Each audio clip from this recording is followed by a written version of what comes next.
It's August 12th, 2025, and the fight world just got a brutal reminder.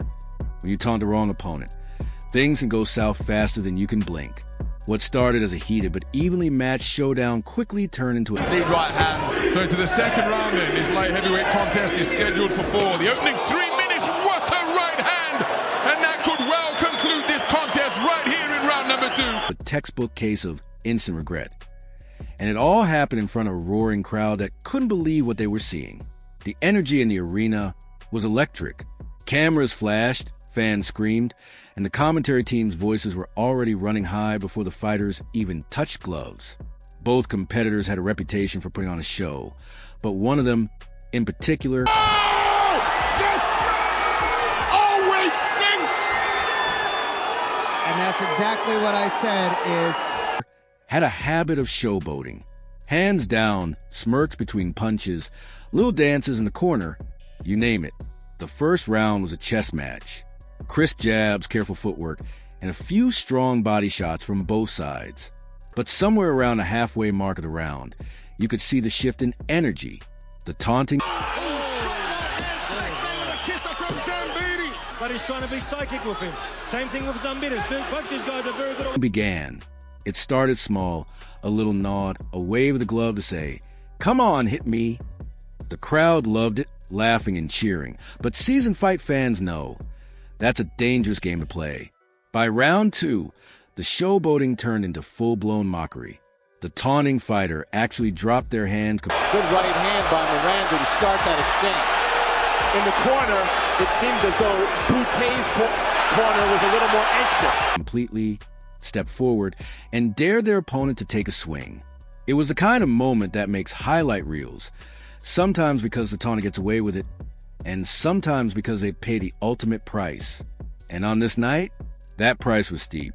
The opponent, who had been calm and focused in the opening bell, didn't bite at the first taunt. They just kept working behind their jab.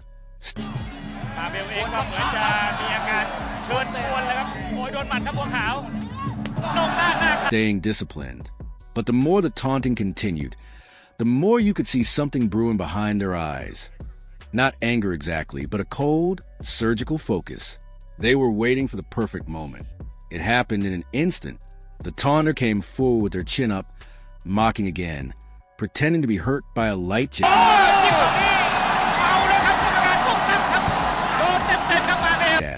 They even shook their head like, "That's all you got?"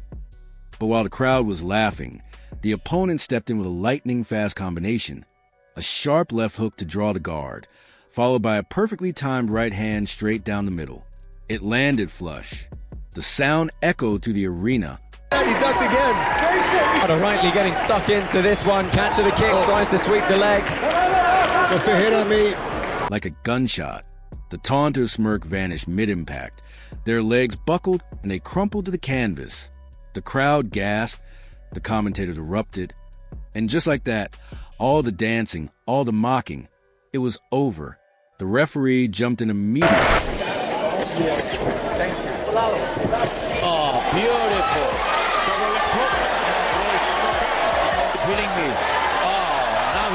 Starting the count. The fighter on the ground tried to get up, but their legs weren't listening. Their eyes were glassy. Their mouthpiece hung halfway out. It wasn't just a knockdown, it was a wake-up call. By the time the fight resumed, the energy had completely shifted. The taunter, now clearly rattled, kept their hands up and moved cautiously. But the damage was done, not just physically, but mentally. They were second-guessing every move, flinching at feints, and trying desperately to recover from both the punch and heel. Osmo's doing a good job of throwing shots off his back foot. Here's a solid right hand to the temple. There's a high kick from Holtzkin. And Cosmo says, you've got to do better than that. Humiliation. Meanwhile, the opponent smelled blood. They stalked forward, cutting off the ring, throwing crisp combinations to the head and body. Every shot landed with a thud, and every thud was another reminder. This is what happens when you disrespect a dangerous fighter. Round 3 was survival mode for the taunter. They clinched, they circled, they tried to slow the pace. But the opponent's confidence was through the roof now. And it wasn't long before the final blow came. A brutal right hook that spun the taunter sideways, sending them crashing into the ropes before sliding down to the mat. Wow! There you go! There you go! Oh, you don't drop your hands with Andy Sauer! You don't drop your hands with Andy Sauer! You do not do that! The referee didn't even bother counting this time. It was done. The arena exploded, half in shock, half in satisfaction. People love a good taunt when it works, but there's something about poetic justice in sports that hits differently. This wasn't just a fight. It was a lesson carved into the highlight reels for years to come. And the commentary team, they were having a field day. One voice shouted over the chaos. You play games in there, you're going to get played. Never was a big fan of carrying the hands down like he does, like Robbie does. There's why. Yeah, exactly. It took a long enough time. And tonight, we saw exactly how that ends. On social media, clips of the knockout were already going viral within minutes. Fans debated whether the taunting was part of the fighter's style or just plain arrogance. Others argued that it was a mental tactic gone wrong, that the fighter was trying to lure their opponent in but miscalculated badly.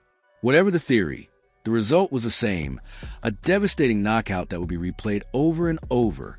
By the time the post-fight interviews came around, the victorious fighter was calm, respectful, and almost surgical in their breakdown of what happened. They didn't gloat, they didn't mock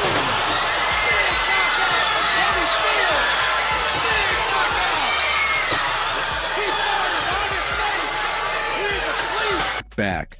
They just explained how they saw the opening, timed the shot, and capitalized.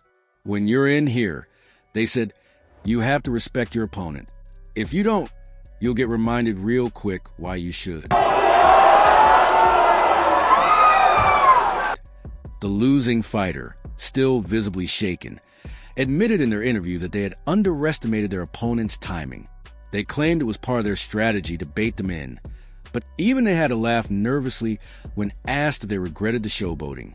Let's just say, I won't be doing that again anytime soon. The beauty of combat sports is that it's not just about power. It's about discipline, timing, and mental warfare. But mental warfare only works if you back it up with defense. Drop your hands at the wrong moment, and you might not get a second chance. In the end, this fight became an instant classic, not because it was the most technically brilliant bout of the year, but because it told a story everyone could understand. Arrogance could be your downfall, and respect